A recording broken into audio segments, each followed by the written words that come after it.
지난 한 주간의 주요 뉴스를 살펴보는 뉴스 큐레이션, 오늘도 김문혜 기자 나와 있습니다. 어서 오십시오. 안녕하세요. 네, 지난 한 주는 또 어떤 소식이 있었습니까?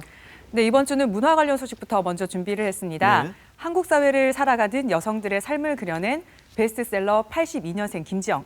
이 원작으로 한 영화가 100만 관객을 넘어서면서 흥행하고 있습니다. 결혼과 육아로 경력 단절된 여성의 삶을 그려낸 영화 82년생 김지영입니다. 개봉 전에는 한 포털 사이트에서 평점을 두고 남녀 성 대결이 펼쳐지기도 했는데요. 개봉 후에는 그 실제 관람객들의 평점이 남녀 비슷하게 9점대로 높았습니다. 82년생 김지영 책은 일본과 중국, 대만 등지 동아시아에서 지금 다시 베스트셀러가 됐고요. 영화도 홍콩과 호주 등 37개국에 선판매가 됐습니다. 네, 이 영화는 개봉 전부터 아까 말씀하신 대로 많은 논란 그리고 뭐 논쟁이랄까요? 네. 그런 것들이 있었는데 실제로 개봉하고 난 뒤는 흥행이 아주 잘 되고 있지 않습니까? 그렇습니다. 이걸 실제로 본 분들의 반응은 어떻습니까? 네, 중앙일보 보도를 보시면 그 관람객들의 후기를 같이 실었는데요.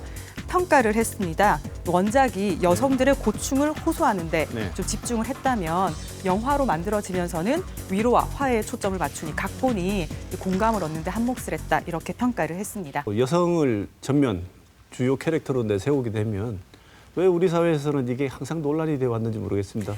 좀 과도기적인 과정이 아닐까 싶은데요. 한겨레 보도를 보시면 네. 한겨레는 요즘에 뭐 김지영뿐만 아니라 캡틴 마블처럼 여성들을 앞세운 영화나 드라마 여러 작품들을 예로 들면서 여성 서사 콘텐츠가 이제 힘을 얻고 있다 이렇게 주장을 했습니다. 보도를 했고요.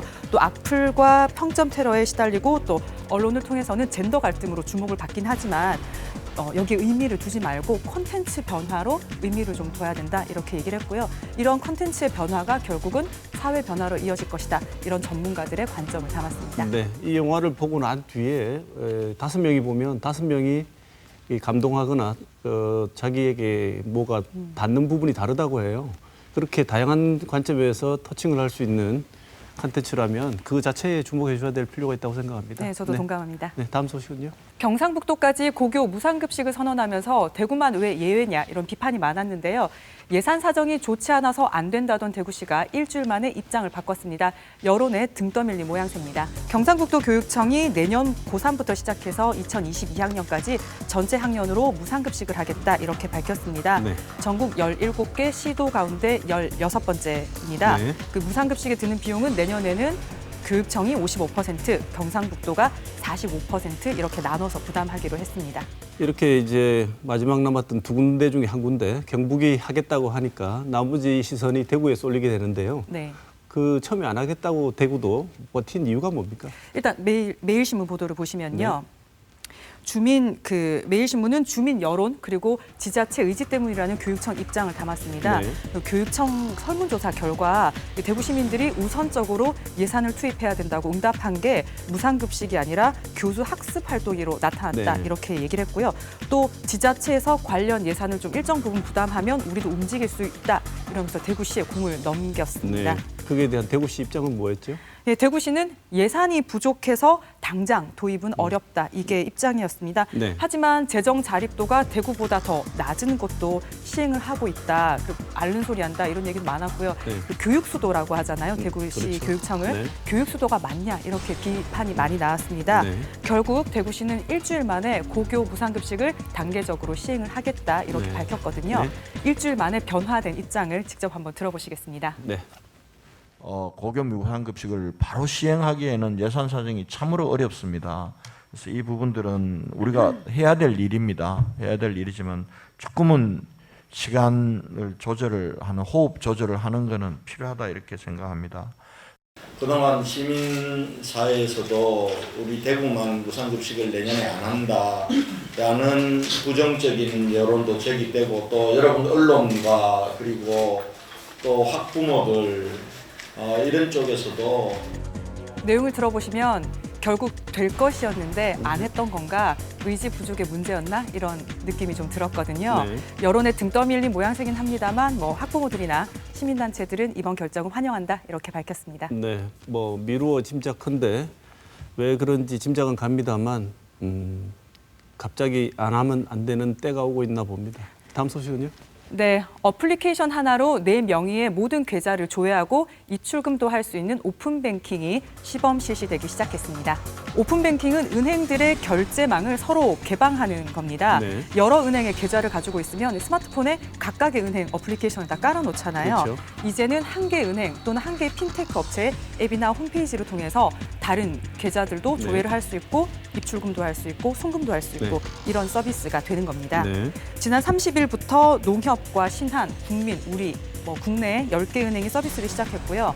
나머지 은행들도 올해 안에 합류를 할 예정입니다. 네. 그리고 금융당국은 내년에는 우체국이나 상호금융 같은 제2금융권으로도 이걸 확대할 방침입니다. 네, 지금 듣기에는 굉장히 좋고 이익이 되는 양쪽에 다 이익이 되는 방향인 것 같은데요. 네. 항상 이런 서비스가 처음 시작되면 걱정스러운 게 있지 않습니까? 정말 이용자나 금융회사나 다 서로에게 도움이 되는 겁니까? 네, 일단 좋은 점부터 먼저 말씀을 드리면 네. 금융 결제망 중개 시스템 정비 시간이 원래 1시간에서 20분으로 줄었습니다. 네. 그래서 사실상 국민들, 서비스 이용자들은 24시간 언제든지 금융 서비스를 이용할 수 있는 장점이 생긴 거고요. 네. 근데 반면에 이 모바일 뱅킹을 잘 못하는 정보 소외계층이나 고령층은 어렵겠죠. 네. 이 문제를 보완하기 위해서 이 대면 거래로도 할 수 있도록 지금 검토를 하고 있습니다. 네. 또 은행과 핀테크 기업들은 그 수수료 인하 혜택을 받습니다.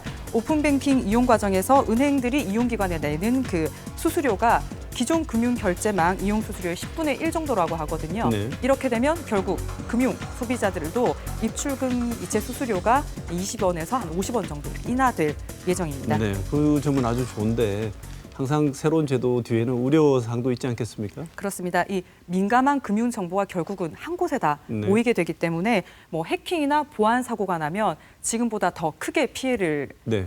발생시키겠죠. 그래서 이 보안성 강화 그리고 소비자 보호 대책이 마련돼야 될 것으로 보입니다. 네, 아까 김은혜 기자도 언급한 것처럼 이 정보 소외 계층, 디지털 접근이 안 되는 계층들은 다른 것보다도 정말 잘 챙겨야 될 것 같습니다. 네, 국가인권위원회가 심각한 사회 문제와 갈등을 부추기는 혐오 표현에 대한 정의와 가이드라인을 제시했습니다.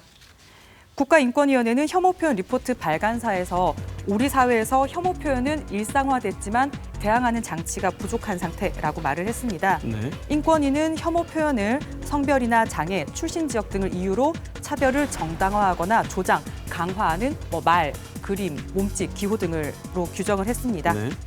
근데 혐오 표현 이러면 혐오란 말 자체가 나쁜 거기 때문에 네. 혐오 표현을 좋아할 사람은 없을 것 같아요. 근데 그렇죠. 일상생활에서 표현을 할 때 보면 자기도 모르게 이게 어떤 상황에서는 이게 혐오 표현인지 아닌지도 모르고 사용하는 경우도 있을 것 같은데 어떤 게 구체적으로 혐오 표현에 해당하는 것인지 잠깐 예를 좀 들어주실까요? 네, 신문 보도에서 네. 자세하게 표현이 돼 있는데요. 김치녀, 된장녀 이런 말 네. 들어보셨죠? 이런 표현은 이 말이 여성들이 과소비를 일삼고 허영심이 있는 것처럼 규정해서 부정적인 이미지로 일반화한 것입니다. 그래서 네. 혐오 표현으로 규정을 했고요. 예. 또 난민을 가짜 난민이라고 부르거나 제일 조선인에게 김치 냄새가 난다. 그리고 네. 동성애자에게 동성애는 유전자 돌연변이다. 네. 이렇게 표현하는 것도 혐오 표현으로 네. 규정을 했습니다. 네. 그리고 특정 집단에 대한 차별과 폭력을 선동하는 표현도 혐오 표현으로 규정이 됐는데요. 네. 특히 5.18 민주화 운동이나 우리 일본군 위안부 피해자처럼 역사적으로 그 의미가 정확하게 확립돼 있는 부분임에도 불구하고 이분들을 왜곡하고 비하하는 표현도 혐오 표현으로 규정이 됐습니다. 특히나 우리 한국 사회에서 지금 방금 말씀하신 그런 종류의 혐오 표현을 주로 하는 데가 정치권인데요. 그렇죠. 정치권이 혐오 표현을 하게 되면 외국 같은 경우에는 거의 퇴출이죠. 그런데 그렇죠. 한국은 인정이 많아서 그런지 그런 얘기를 해도 잠깐 논란이 있다가 별로 심한 징계나 이런 것도 없는 것 같아요. 그렇습니다. 실제로 인권위 설문조사에서 우리 국민 10명 중 6명이 정치인들이 혐오 표현을 조장하고 있다 이렇게 네. 응답을 했습니다. 네. 독일이나 프랑스 같은 나라는 이 혐오 표현 자체를 법으로 규제를 하고 있고 그렇죠. 사실상 인종차별 같은 발언을 하면 네. 안 된다, 덜 성숙된 사람이다 이렇게 인식을 하는 게 좀 일상화돼 있잖아요. 네. 근데 우리나라는 아직 그런 부분 좀 약한 것 같습니다. 네. 그리고 또 어느 측면에서는 이 혐오 표현을 두고 이런 규제를 하겠다 이런 것들이 표현의 자유를 억압한다라는 의견도 있고 표현의 자유에도 한계가 있다. 이렇게 의견이 분분하거든요. 네. 인권위는 이번에 발표한 혐오 표현 리포트를 바탕으로 언론이나 학교, 국가기관 등에 권고를 해 나가기로 했습니다. 지금까지 뉴스 큐레이션이었습니다.